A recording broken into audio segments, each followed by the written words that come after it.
कल ये बुधवार को अनाउंस किया है मंत्रिमंडल ने कि कास्ट को लेकर के सेंसस हो गया, यानी कि जनगणना जो होती है वो अभी होगी, लेकिन वो कास्ट के बेस पर भी होगी अभी। तो इसमें क्या फायदा होगा और क्या इसमें नुकसान होगा, क्योंकि पहले का जो आरक्षण है उसके आंकड़े सब बदल जाएंगे। ये आजाद भारत में पहली बार ये वाली जनगणना होगी जो 2027 में जाके कंप्लीट होगी। तो आपको क्या लगता है, आरक्षण मतलब इसमें फायदा होगा लोगों को, या फिर आरक्षण की जो राजनीति है वो ही राजनीति ही चलेगी इसमें? मैडम हमको सुझाव पता नहीं है, हम पेपर नहीं पढ़ते हैं। Sorry, I am not interested. ठीक है, तो आपने तो देखा होगा, ये तो न्यूज में काफी चल रहा है अभी, परसों ही अनाउंस हुआ है, ये कल परसों ही। जनगणना के बारे में हाँ, जनगणना के इसके बारे में आइडिया है नहीं, बट स्टिल अभी मेरे भी बहुत सारे फ्रेंड्स हैं जो प्रिपरेशन करते हैं, गवर्नमेंट जॉब की तैयारी करते हैं। तो ऑब्वियसली वो चीज़ें थोड़ा सा हमें तो लगता है कि नहीं यार ठीक है, हम फाइनेंशियली उतने अच्छे नहीं हैं, तो जिनके लिए बहुत जो पीछे रह रहे हैं, जो गांव में हैं, जिनके पास सुविधाएं ही नहीं है, इंटरनेट भी नहीं है, फ़ोन भी नहीं है, तो उनके लिए कहीं ना कहीं ये लगता है कि चलो ठीक है, इनके अगर मिल गया है कि थोड़ा सा अगर इनको एक तरह से देखा जाए कि अगर वो जैसे एक मेरी दोस्त है नैना, तो वो भी गवर्नमेंट जॉब की प्रिपरेशन कर रही थी। तो सिलेक्शन के लिए जो वो जनरल से कर रही थी, तो उसको लगभग उनका जो कटअप गया 98% का गया। वही 68% पे कोई कोटा था, शायद मेरे को कोटे का नाम ध्यान में नहीं है, उनका 68% पे सिलेक्शन था। तो ऑब्वियसली थोड़ा सा तो वो होता है डिस्ट्रैक्ट कि चलो ठीक है यार, नहीं हमने भी 4 साल 5 साल में करी थी मेहनत। अब ये सही है या गलत है, ये देखो सिचुएशन के हिसाब से है। जिस समय वो था और जिस समय ये चीज़ें आई थी, तो हो सकता है कंट्री की सिचुएशन वैसी रही हो कि उस समय ज़रूरत हो, ठीक है। लेकिन अब ऐसा लगता है कि फाइनेंस के आधार पे होना चाहिए, मेरे पॉइंट ऑफ व्यू से, कि फाइनेंस की अगर कोई फाइनेंशियली स्टेबल है, क्योंकि बहुत सारे ऐसे लोग भी हैं जिनके पास कोटा है, ठीक है। इवन मैं जिस कॉलेज में हूँ, वो लोग स्कॉलरशिप के लिए, फीस के लिए उन्होंने ऐसे वो एसएससी या पीडब्ल्यूडी का कोई ऐसा सर्टिफिकेट बनता है, गवर्नमेंट से बनवा करके उन्होंने करवाई थी, but they are very rich family, ठीक है। तो एक बार गवर्नमेंट को ध्यान देना चाहिए, ऑब्वियसली रीज़न ये भी एक है, ठीक ठाक मुद्दा है, इस पे बात करने का तो बहुत किया जा सकता है, ठीक है, बट एक बार सोचना चाहिए, क्योंकि बहुत सारे फिर ना होप खो देते हैं लोग, जो सच में कुछ करने की उम्मीद रखते हैं ना, कि हाँ हम एक नौकरशाही में जाएंगे। देखिए, आपने कहा गरीब, गरीब तो वो व्यक्ति भी हो सकता है जिसकी जाति सवर्ण में आती है, उसका क्या होगा फिर? मैं इसलिए कह रहा हूँ ना कि एक जो जैसे ये कोटे का सिस्टम है ना, कि आप जाति के आधार पे कर रहे हो, आप फाइनेंस के आधार पे कर दो ना, आप फाइनेंस के आधार पे कर दो। या तो आप बोलो कि भैया, क्योंकि गवर्नमेंट से कुछ छुपा हुआ नहीं है, आज वो आधार कार्ड आया हुआ है, ई-केवाईसी हो रहा है, आपका अकाउंट में कितना है क्या नहीं है सब पता है सबको, किसके पास कितने प्रॉपर्टी है, ठीक है। तो आप फाइनेंस के आधार पे कर दो, और सच में कोई चाहता है तो फिर उसको मौका मिलना चाहिए। तो अभी बुधवार को ही गवर्नमेंट ने अनाउंस किया है कि जो कास्ट सेंसस है वो किया जाएगा, उसकी समिति भी बनाई जा रही है, उसका बजट और उसका पहले बिल पास होगा, उसमें बजट वगैरह सब डिसाइड होगा। तो अभी इसमें नए तरीके से जितनी भी कास्ट हैं उनमें कितने लोग हैं, कितना उनका फाइनेंस है, किनके पास पैसे ज़्यादा हैं कम है, वो सब दोबारा से होगा।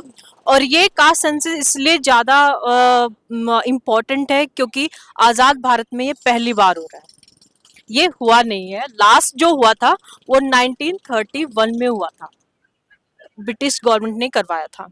तो आपको क्या लगता है कि बीजेपी इसको मना करती रही थी अब तक? कांग्रेस कहती थी करवाइए और बीजेपी कहती थी कि ये लोगों को ज्यादा परेशान करना हो जाएगा, लेकिन अब बीजेपी सरकार खुद इसे करवा रही है। आपको क्या लगता है कि ये कोई फायदे की चीज है, या फिर इससे फिर से लोगों के अंदर जो भेदभाव है या एक दूसरे के प्रति जो घृणा है वो बढ़ेगी इससे, या किसी को कुछ फायदा भी होगा? देखिए, फ़ायदे की बात रही तो जैसे आपको मैं कुछ बोलूँ कि मैं कुछ दिन पहले हिमाचल गया था, तो वहाँ पे डिफरेंट तरीके के कास्ट लोगों से मुलाकात हुआ। अब उनमें क्या होता है कि काफ़ी लोगों को उतना प्रिविलेज नहीं मिलता है, तो इससे एक आपको एस्टिमेट मिल जाएगा कि कितने कास्ट के बंदे कैसे हैं, क्या है, और इसी हिसाब से अपॉर्चुनिटी दी जाएगी सभी डिफरेंट कास्ट को। और अगर आप ये बीजेपी गवर्नमेंट इसके खिलाफ थी, जैसे आप अभी बोल रहे कि अभी बीजेपी गवर्नमेंट ने खुद ही उसको अप्रूव किया है, तो आप अगर पास्ट में जाके देखें तो जीएसटी को भी बीजेपी गवर्नमेंट नहीं लाना चाह रही थी कांग्रेस की सरकार में। जब बीजेपी गवर्नमेंट आई तो फिर अप्रूव किया गया। आधार कार्ड सब सेम था, जीएसटी वगैरह सब सेम। तो ये लोगों के खिलाफ घृणा के बीच तो लोगों के ऊपर डिपेंड करती है। अब सरकार का काम है, सरकार क्या आप बोलो, अब तो आज के ज़माने में मीडिया भी बोल लो तो नफरत ही फैलाती है आधा से ज़्यादा। तो अब लोगों के ऊपर है, लोग कैसे लेते हैं उसको। अगर दिमाग से लेंगे तो फिर सही है। अब आप जैसे कि आप देश के जितने भी मुद्दे उठा लो, आप पहलगाम वहलगाम जो भी उठाना उठा लो, ये काफ़ी सेंसिटिव मुद्दा है। बट अब इसमें होता कुछ और है, अब लोग इसमें हिंदू मुस्लिम खुद ही लेके बैठ जाते हैं। तो ये कोई ऐसा बात नहीं है कि नफरत फैलाने के लिए कुछ की तो अच्छी बात जा रही है, बट लोगों के ऊपर है कि लोग कैसे लेते हैं इसको। अभी हम कुंभ में भी गए थे रिपोर्टिंग करने, तो वहाँ में हमने बहुत सारे लोगों से सवाल पूछा था कि आप जहाँ भी किसी मंदिर में या कहीं, क्योंकि वहाँ तो बहुत सारे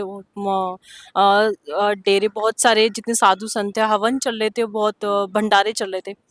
एक भी व्यक्ति ने नहीं कहा कि हमारे साथ किसी ने भेदभाव किया। एक ने भी नहीं कहा। एग्जैक्टली हमने सर्वे किया था, और ये सर्वे हमने जो दर्शक हमारे हैं उनकी डिमांड पर किया था कि आप वहाँ हैं और भारतवर्ष के हर जगह से हिंदू वहाँ आया हुआ है, तो आप देखिए, पूछे देखे।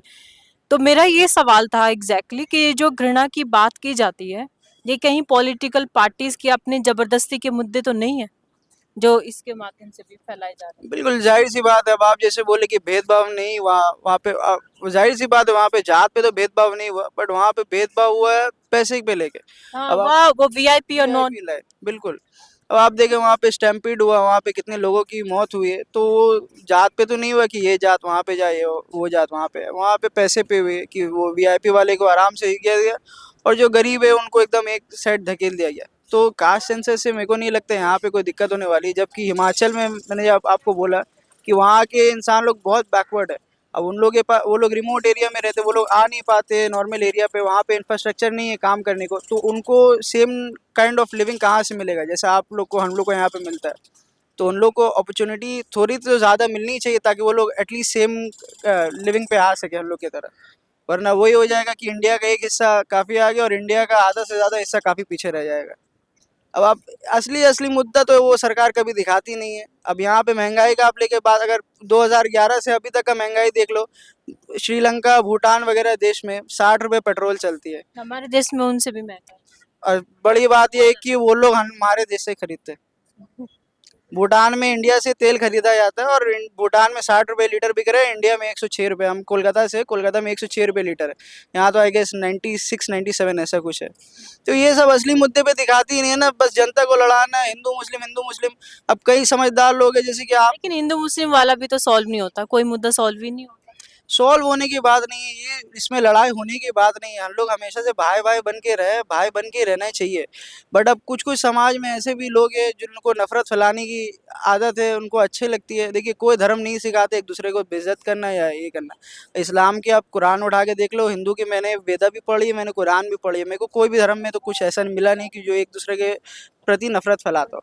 ये इंसान ही है जो एक दूसरे में लड़ने में बिजी है, और यही लड़ने में बिजी है तो सरकार यहाँ से अपना पॉकेट में जेब गरम करती है अपना फायदा। तब सरकार इन सारी सिचुएशन का फायदा उठाते, पॉलिटिकल पार्टी अपना फायदा उठाते हैं ये सब चीजों।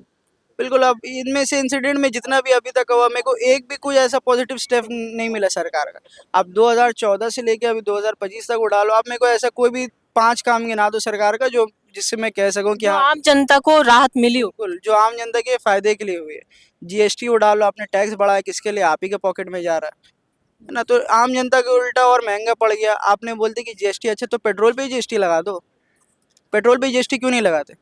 पेट्रोल पे एक्साइज ड्यूटी फलाना ढिमकाना करते करते तो प्राइस बढ़ता है। अगर आप पेट्रोल का देखें तो आप कुछ कतर वगैरह जहाँ से भी एक्सपोर्ट होता है, एक्सपोर्ट होते होते यहाँ पे 41 रुपीज़ के अराउंड में यहाँ पे पहुँचता है। अब वहाँ पे अलग अलग टैक्स टैक्स टैक्स इतना, स्टेट भी इंक्लूडेड, स्टेट गवर्नमेंट भी, सेंट्रल गवर्नमेंट को अकेला नहीं बोलूँगा, बट सेंट्रल गवर्नमेंट ज़्यादा इस पर रिस्पॉन्सिबल है। तो इधर घुरा फिरा के इतना दाम बढ़ जाता है। जो हम आम जनता जैसे मैं आप यहाँ पे बाकी सब वो लोग ये सब नहीं देखते मुद्दा। वो लोग का मुद्दा क्या है कि ये अभी जैसा जातिवाद आप बात बोले कि वो लोग का यही कि यही लेके लड़ना स्टार्ट वो कर उसी में खुश हो जाते हैं, वो असली जो परेशानी चल रही है उसको नहीं देख पाता। दिया। तो ये एक पुरानी कहावत है ना, रोम एम्पायर में बोला गया था कि give them bread and circus and they will be happy. अब आपको यहाँ पे ये गरीबों को खाना मिल जाता है, और यहाँ पे सर्कस यही बना दिया, यही सभी कि यही सभी अपने आपस में लड़ते रहो, तो मेन मुद्दे में कोई देखता ही नहीं है। अब आप नवी मुंबई में उठा के देख लो, वहाँ पे अडानी को सिर्फ 97 रुपीज़ स्क्वायर फीट में ज़मीन बेच दिया गया, इंडस्ट्रियल एरिया नवी मुंबई में। अब आप यहीं पे दिल्ली है, यहाँ पे कहीं घर लेने जो आपको पता है कितना महंगा है, कोलकाता में भी मेरे को पता है कितना महंगा है, लेकिन ये बड़े बड़े लोगों को इतना छूट क्यों? और सबसे बड़ी बात आपको पता होगा कि बीएसएनएल सरकार की है।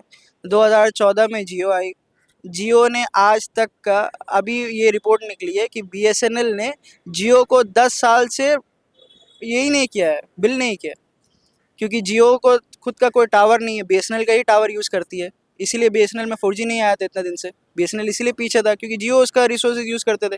तो 10 साल से सरकार कहाँ थी, उनको बिल नहीं कर पाई, क्योंकि अमीर लोगों का पेट भरते ना, गरीब लोगों को यही सब चीज़ में लड़ाई कराते रहते और वहाँ पर अमीर बैठ के अपना पेट भरते हैं। आपने आज काफ़ी सारे मुद्दों पर बात करी, जो हमने क्वेश्चन पूछे, और भी बहुत सारी चीज़ें बताई हैं, तो बहुत बहुत थैंक यू आपका। Thank you so much.